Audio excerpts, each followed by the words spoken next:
오늘 우리에게 주시는 하나님의 말씀은 사도행전 3장 1절로 10절의 말씀입니다. 사도행전 3장 1절로 10절의 말씀, 앞에 여러분들 성경책을 보셔도 좋겠고 화면을 보셔도 좋겠고 눈을 감고 말씀을 들으셔도 좋겠습니다. 우리 드라마 바이블에서 낭독해 주는 말씀, 사도행전 3장 1절로 10절의 말씀에 귀를 기울이시겠습니다. 제3장 제9시 기도 시간에 베드로와 요한이 성전에 올라갔습니다. 나면서 못 걷게 된 이를 사람들이 내고, 이는 성전에 들어가는 사람들에게 구걸하기 위하여 날마다 미문이라는 성전문에 두는 자라. 그가 베드로와 요한이 성전에 들어가야 함을 보고 구걸하거늘 베드로가 요한과 더불어 주목하여 이를 보라. 그가 그들에게서 무엇을 얻을까 하여 바라보거늘 은과 금은 내게 없거니와 내 믿는 이것은 내게 주노니 나사렛 예수 그리스도 이름으로 일어나 걸으라. 오른손을 잡아 일으키니 팔과 발목이 곧 힘을 얻고 뛰어서서 걸으며 그들과 함께 성전으로 들어가면서 걷기도 하고 뛰기도 하며 하나님을 찬송하니 모든 백성이 그 걷는 것과 하나님을 찬송하는 거고, 그가 본래 성전 미문에 앉아 구걸하던 사람인 줄 알고 그에게 일어난 일로 인하여 심히 놀랍게 여기며 놀랐다. 아멘. 할렐루야. 우리 하나님 주시는 참 은혜와 평화가 우리 모두와 함께 하기를 주님의 이름으로 축복합니다.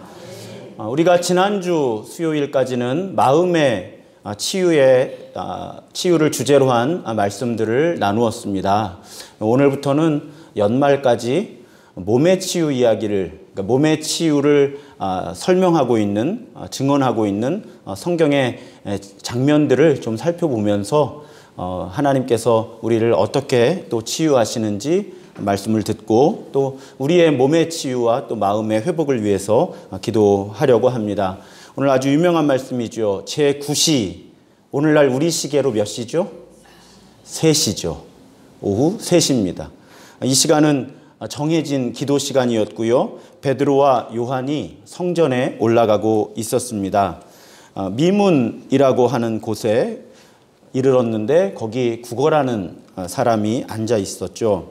유대인들에게 있어서는 자선을 행하는 것이 매우 중요한 경건 행위였습니다. 이것은 구약부터 신약 끝까지 전체에 이르는 가운데 아주 중요한 경건의 행위죠. 그러니까 우리도 여러분들 특별한 목적의 어떤 기도회를 하거나 하면 이렇게 감사 예물을 준비하시거나 혹은 서원하는 예물을 준비하시거나 이제 이렇게 하는데, 유대인들은 아마도 이렇게 성전에 기도하러 오가면서 거기에서 이렇게 자선을 베푸는 것을 매우 중요한 경건의 행동으로 이렇게 여겼던 것 같습니다. 그러니까 성전의 문은 뭔가를 구걸하기에 아주 좋은 장소였다는 그런 뜻이죠.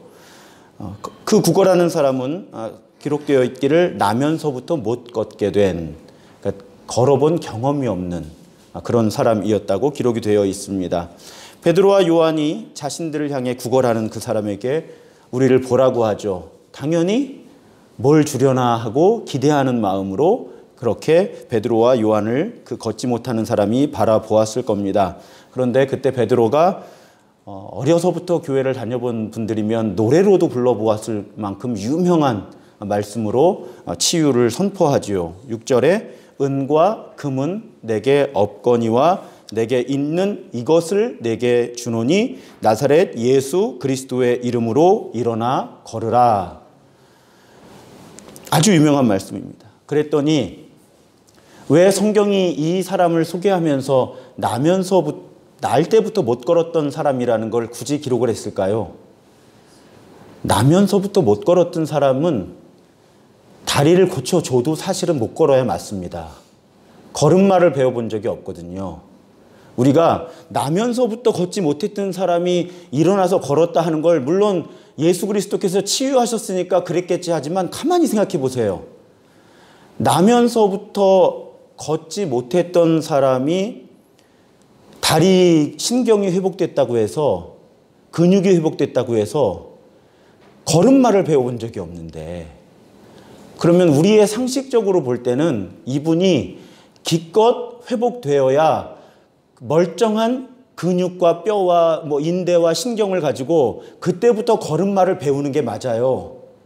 그렇잖아요. 저도 이번에 오늘 설교 준비하면서 처음 그 생각을 해본 거예요. 뭐 제가 이 본문으로 묵상을 그동안 안 해보았겠습니까? 설교를 안 해보았겠어요? 그런데 그동안은 그런 생각까지는 안 들었었는데 가만 생각해 보니까 사람 의사가 치료를 했다고 하면, 수술을 했다고 하면 멀쩡히 회복이 되었어도 이 사람은 그때부터 걸음마 연습을 시작해야 되는 그런 사람이라는 거죠. 의학적인 걸로 바라보면. 그런데 오늘 말씀은 기록하기를 잡아 일으키니까 걷기만 했습니까? 뛰기도 하면서 하나님을 찬양했다는 거예요. 그러니까 얼마나 기적적인 치유가 일어났는지를 성경이 우리에게 알려주시기 위해서 나면서부터 못 걷게 된 사람이다라고 그렇게 기록하고 있는 것으로 저는 묵상을 해봅니다. 자, 그렇다면 이 이야기를 통해서 우리가 배워야 할 하나님의 말씀, 하나님의 진리는 무엇일까? 사실은 오늘 우리가 이 사건에만 집중을 하는데요. 이 사건의 의미를 정확하게 이해하려면 사실은 계속 말씀을 읽어서 4장까지 다 읽어야 해요. 왜냐하면 이 사람은요, 4장까지 등장합니다. 4장까지 등장을 하고요. 이 사건을 통해서 그냥 고쳐주고 그 사람이 걷기도 하고 뛰기도 하고 하나님을 찬양하고 이 장면에서 사라지는 것이 아니고요. 베드로와 요한이 이 사람을 일으킨 것과 또 그 사람이 그 주변에 머물면서 했던 증언들은 매우 중요한 하나님의 아들 예수 그리스도의 이름을 증거하는 큰 전도의 장면으로 연결되기 때문에 그래요. 그러니까 오늘 이 안진뱅이를 일으키신 예수 그리스도 또 그 사도들의 이적의 의미는 이 장면 이후에 설명이 다 되어 있어요.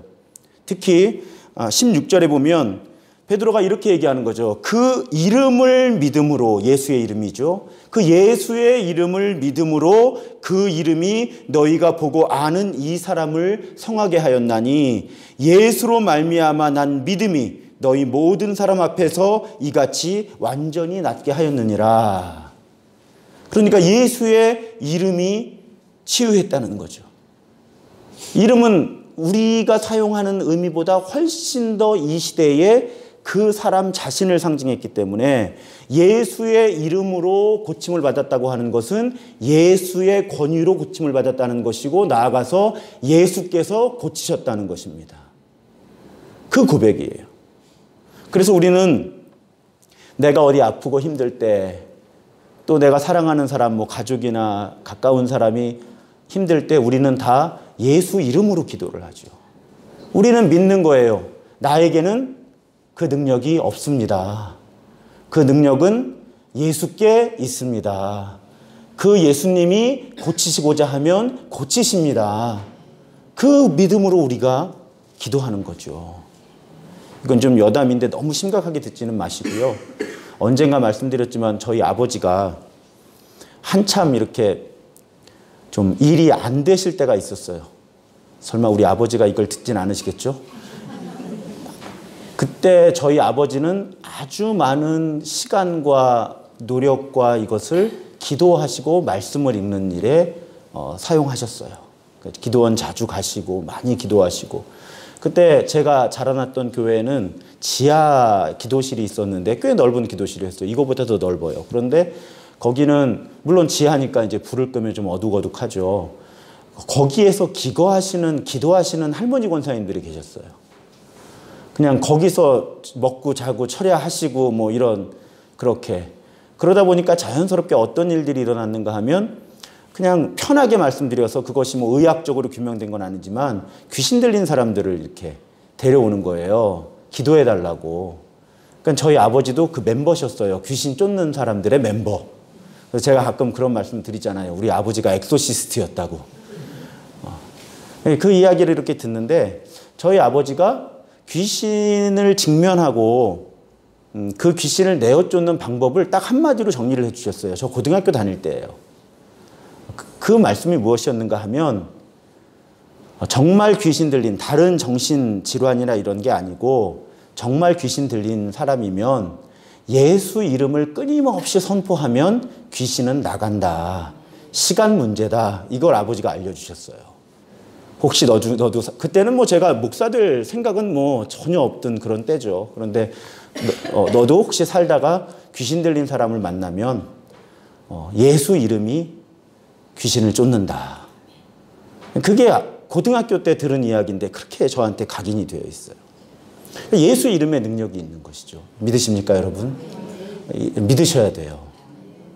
그런데 여기 중요한 분별을 할 사건이 사도행전 19장에 등장을 합니다. 이것이 아주 중요한 사건이에요. 어떤 사건인가 하면 유명한 사건이에요. 이 사건도 거의 다 아실 거예요. 여기 하나님이 바울의 손을 빌려서 비상한 기적을 행하셨는데 어떤 기적까지 행하셨냐면 바울이 몸에 지니고 있는 손수건이나 앞치마를 가져다가 병자 위에 얹기만 해도 병이 낫고 심지어 귀신이 쫓겨나가는 일들이 일어났다는 거죠. 바울에게 주신 능력이 얼마나 크면.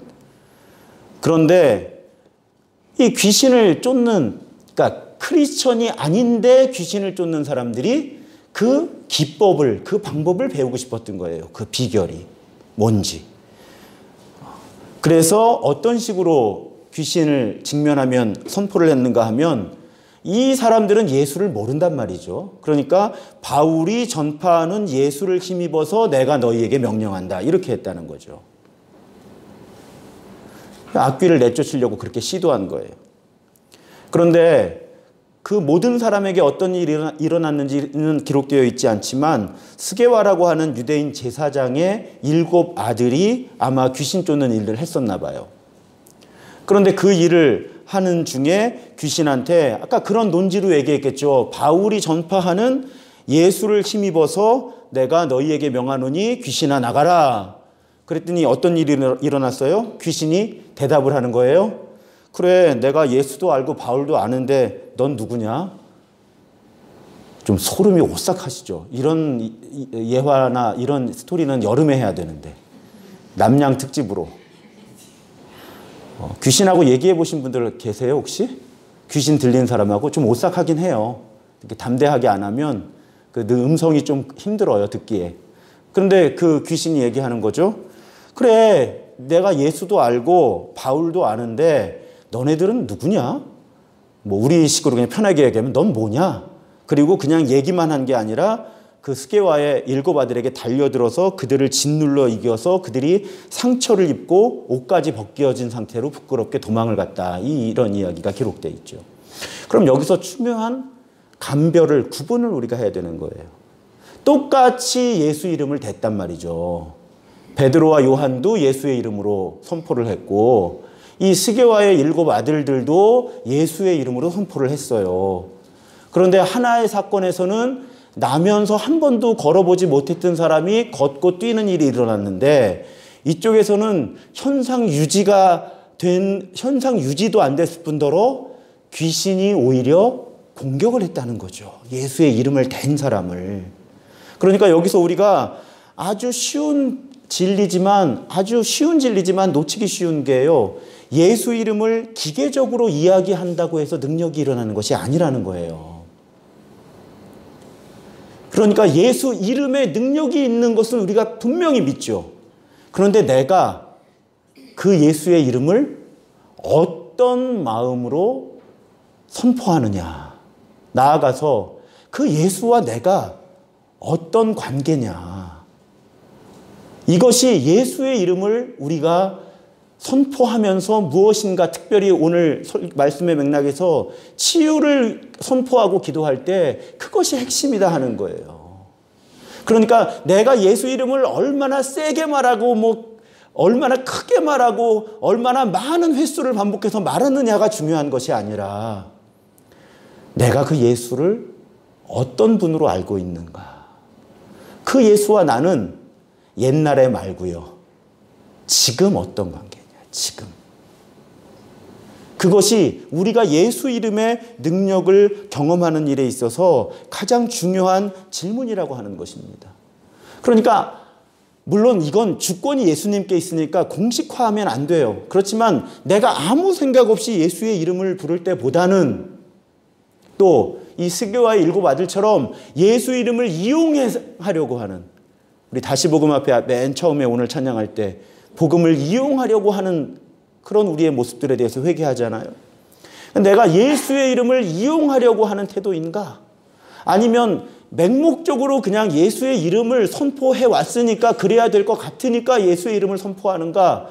아니면 정말 그 예수님이 나를 온 세상의 주님이시요 그리스도이심을 내가 정말 철저하게 신뢰하면서 그 예수의 이름에 힘입어서 선포하느냐 하는 그 차이가 큰 차이를 만들어낸다는 것입니다. 큰 차이를. 게다가 한 걸음 더 나아가 보면 주일 오후 예배 설교를 쭉 들어오신 분들은 이해하실 거예요. 왜 이 일이 일어나야만 하는가라는 질문이 하나님께서 치유하실 때 매우 중요하다라고 반복적으로 말씀드리고 있잖아요. 오늘 이 사건 2개를 비교하면요, 참 재밌어요. 한 사건은 예수 이름으로 선포를 해서 못 걷는 사람이 걷고 뛰게 됐고요. 한 장면에서는 똑같이 예수 이름을 댄 것처럼 보이는데 귀신한테 졌어요. 그런데 결론이 똑같아요. 결론이 어떻게 똑같은가 하면, 첫 번째 못 걷던 사람이 걷고 뛰고 하나님을 찬양하는 것을 보았을 때 성경이 어떻게 기록하고 있는가 하면, 모든 백성이 그 걷는 것과 하나님을 찬송함을 보고 그가 본래 성전 미문에 앉아 구걸하던 사람인 줄 알고 그에게 일어난 일로 인하여 심히 놀랍게 여기고 놀랐다는 거예요. 근데 놀란 것에 그친 게 아니라 많은 사람들이 모여들었을 거 아니에요. 그러면서 베드로의 설교를 들은 거죠.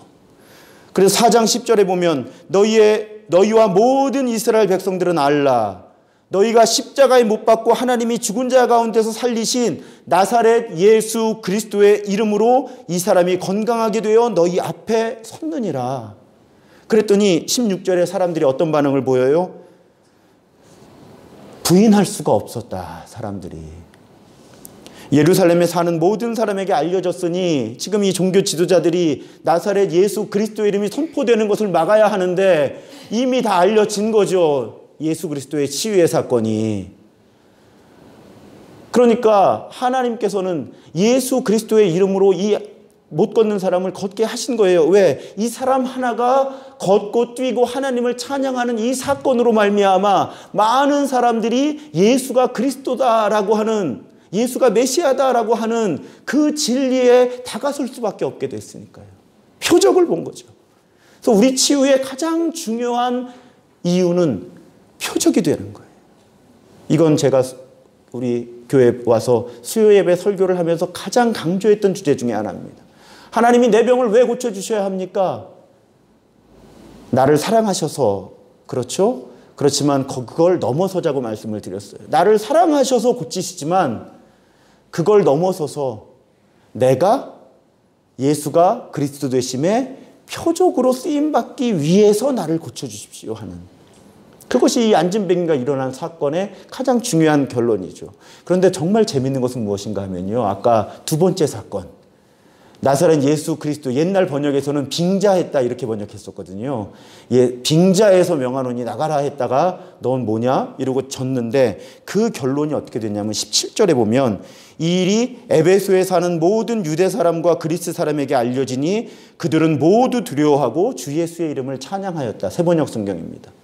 그러니까 모든 유대 사람과 헬라 사람, 이 얘기는 뭐냐면 유대인들과 이방인들을 다 포함한 그 도시 사람들에게 알려진 거예요. 그래, 예수도 알고 바울도 아는데 넌 뭐냐? 그렇게 예수 이름 잘못돼서 문제가 생긴 사건을 통해서도 사람들은 주 예수의 이름을 찬양하게 되었다는 것입니다. 그러니까 보세요. 이 스게와의 7 아들도요, 사실은 선교의 도구로 사용되었습니다. 그런 도구로 사용되면 안 돼요. 그런데 어쨌든 도구로 사용된 거예요. 왜요? 제가 그래서 말씀드리는 거예요. 하나님의 관점에서는요, 우리가 예수 이름으로 무엇인가를 구할 때 그것이 이루어지고 이루어지지 않느냐에 대한 최종 목표는 이 사건을 통해서 예수의 이름이 어떻게 전파되느냐에 있다는 것이죠. 그러니까 예수 이름으로 날 때부터 못 걷던 사람이 일어나도 그 과정을 통해서 예수의 이름이 높아지는 것이고요. 예수 이름을 빙자하여 명하노니 하고 어설프게 덤볐다가 수치를 당한 그 사건을 통해서도 결국 하나님은 예수 그리스도의 이름을 높이시더라. 그러니까 우리가 무엇인가를 하나님께 구할 때, 특별히 예수 이름으로 구할 때 우리들이 정말 기도하고 구해야 하는 것은 하나님, 내가 예수가 그리스도 되심의 표적으로 쓰임받기 원합니다. 그것이 우리의 궁극적인 기도 제목이 될 때, 물론 치유의 주권은 하나님께 있으시지만 그냥 성경을 이렇게 쭉 묵상하다 보면 하나님이 일하시기 좋은 환경이 있더라는 거예요. 그 하나님이 일하시기 좋으신 환경을 우리가 만들면 좋을 것 같은데, 그 환경이 무엇인가 하면 예수가 누구신지를 철저하게 믿음으로 고백하고 예수 이름으로 선포하되, 이 일의 결과가 내가 유익을 받는 것이 아니라 예수 그리스도의 이름이 높아지고 예수가 그리스도 되심이 선포되는 것에 궁극적인 목표가 있도록 기도하는 것이 가장 성숙한 기도가 아니겠습니까? 그것이 오늘 말씀이 우리에게 주시는 도전이에요. 그렇게 기도하는 사람은 이런 마음을 품습니다. 주님, 내 병이 나으면, 오늘은 특별히 몸의 치유에 집중하자고 했는데, 내 병이 나으면 그 병이 나은 것으로 예수의 이름을 높이고, 병이 낫지 않아도 병이 낫지 않은 그 상태로 나는 예수의 이름을 높이겠습니다. 병이 나으면 나았다고 간증하고 찬양하면 되고요. 병이 낫지 않으면 병 갖고도 잘 사는 모습으로 주님의 이름을 높이면 된다는 거예요. 우리가 물질의 복을 하나님이 주시면 그 물질을 하나님께 드리고 세상과 나누면서 하나님의 이름을 높이고, 혹시 내가 가진 것이 없으면 가진 것이 없어도 믿음 안에 잘 사는 모습으로 하나님의 이름을 높이면 우리는 정말 사나 죽으나 주님의 이름을 높이는 삶을 살게 된다는 것입니다. 그것이 우리의 목표가 되면 상처받을 일이 없어요. 고쳐주시면 고쳐주셔서 감사하고요. 안 고쳐주셔도 내가 안 고쳐주신 거 가지고 하나님의 이름을 높일 수 있으니까 감사하고요. 그런 삶이 튼튼한 삶인 거예요. 흔들리지 않는 삶. 정말 예수를 그리스도로 고백하는 그 믿음 때문에 흔들리지 않는 삶은 내게 어떤 일이 일어나도 감사하고 찬양하고 주님의 이름을 높이는, 그럴 때 우리는 뜻밖의 하나님이 하나님의 표적, 하나님의 도구로 사용해 주시는 선물을 때때로 받게 되는 것이죠. 그럼 막 행복하잖아요, 정말. 몇 년을 살아갈 힘을 얻기도 하죠. 그것이 오늘 우리의 기도가 되어야 할 줄로 믿습니다. 그런데 오늘 말씀을 보면서 하나 더, 한 걸음 더 나아가고 싶은 것은 사도행전 첫 부분에 보면 이런 기록이 있죠. 2장에 사람마다 두려워하는데 사도들로 말미암아 기사와 표적이 많이 나타났다.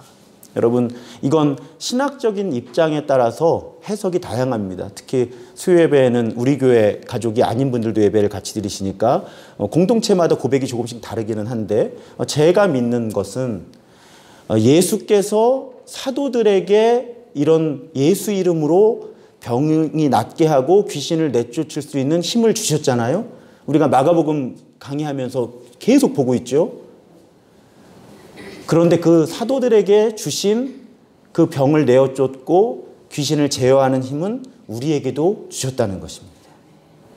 왜냐하면 예수님께서 그것을 선포하실 때 믿는 자들에겐 이런 표적이 따르리니 말씀하셨거든요. 우리 믿는 사람들이잖아요.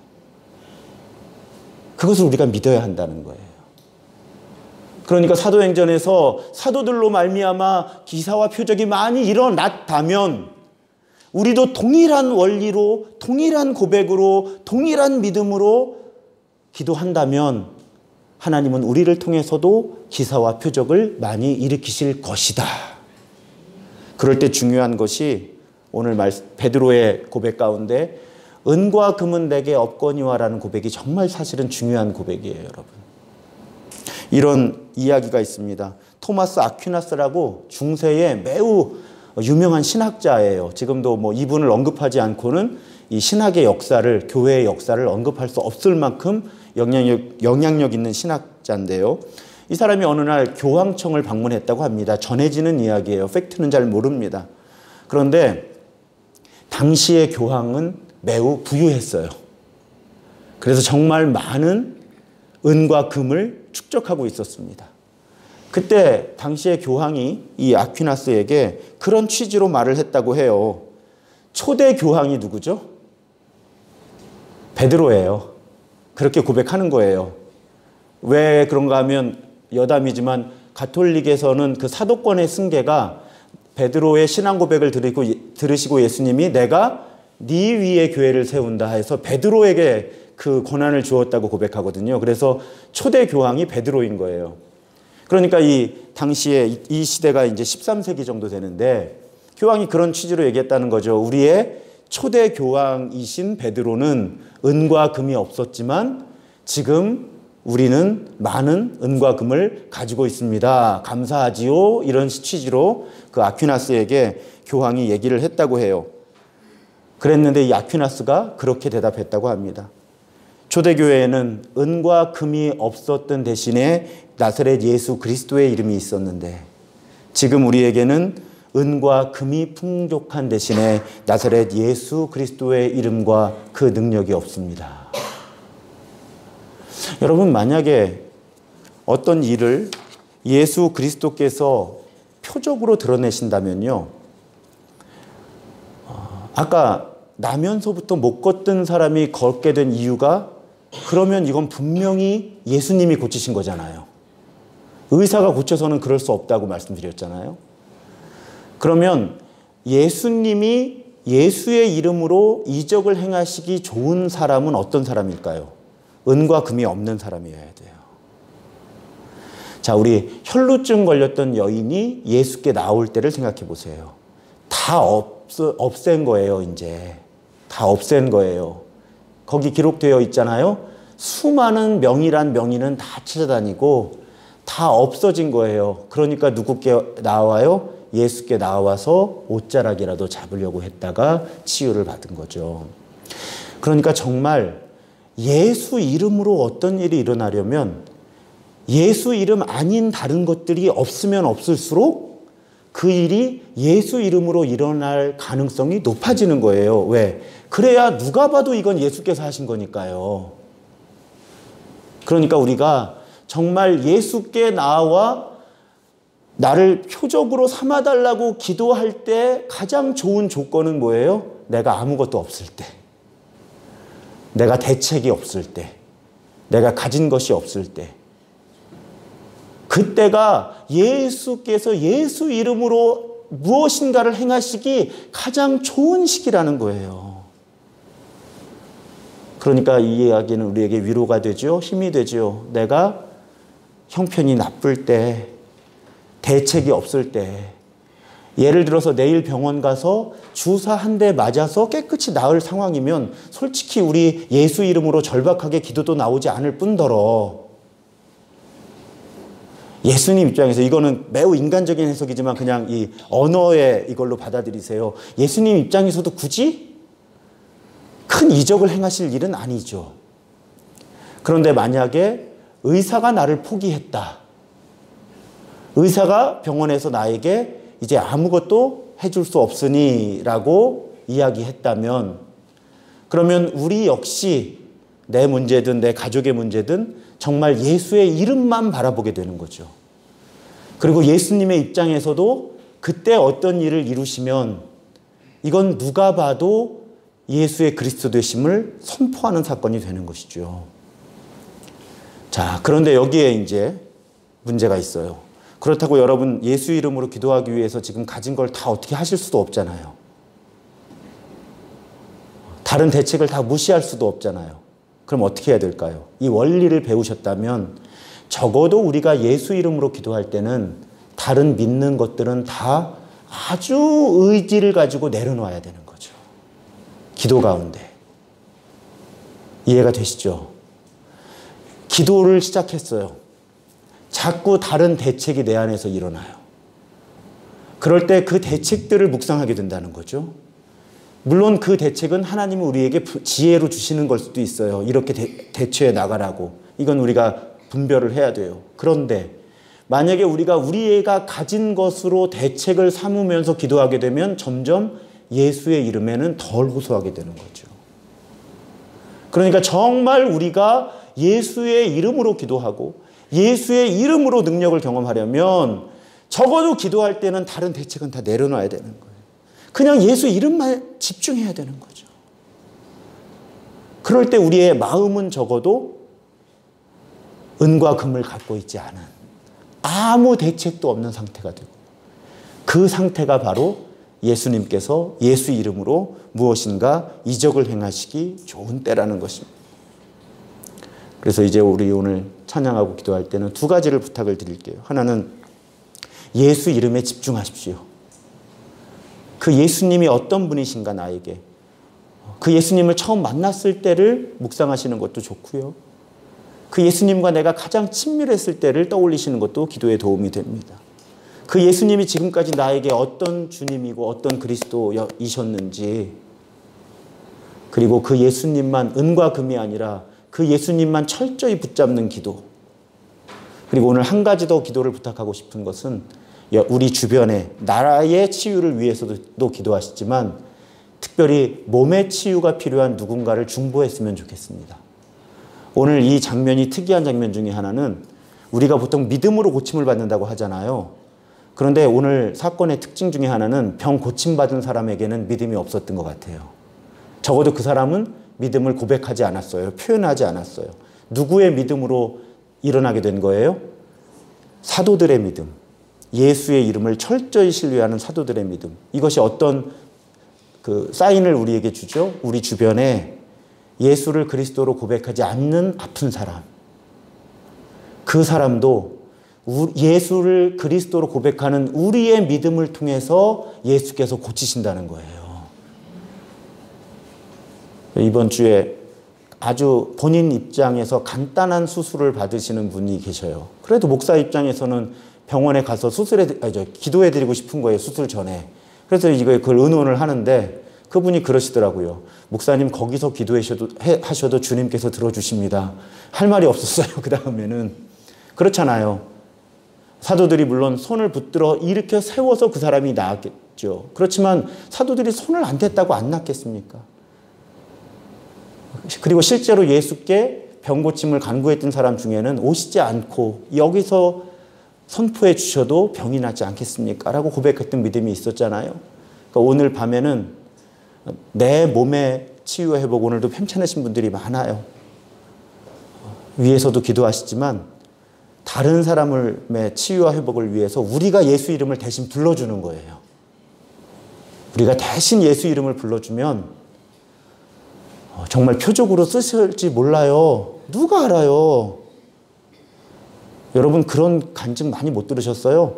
어떤 분이 신기한 치유나 회복이나 어떤 일을 경험했는데 나중에 아는 사람 만나서 이렇게 이야기를 하다 보니까 내가 그때 너 위해서 기도하고 있었는데. 저는 그런 경험 여러 번 있거든요. 단기 선교 가서 제가 매우 큰 어려움을 겪었었는데요. 그리고 돌아와서 이쪽에서 중보기도 하던 분들하고 앉아서 이제 거기서 있었던 일을 얘기하는데 한 사람이 물어보는 거예요. 청년 하나가. 목사님 그게 언제쯤이에요? 그래서 언제쯤이다 그랬더니 시차가 있잖아요.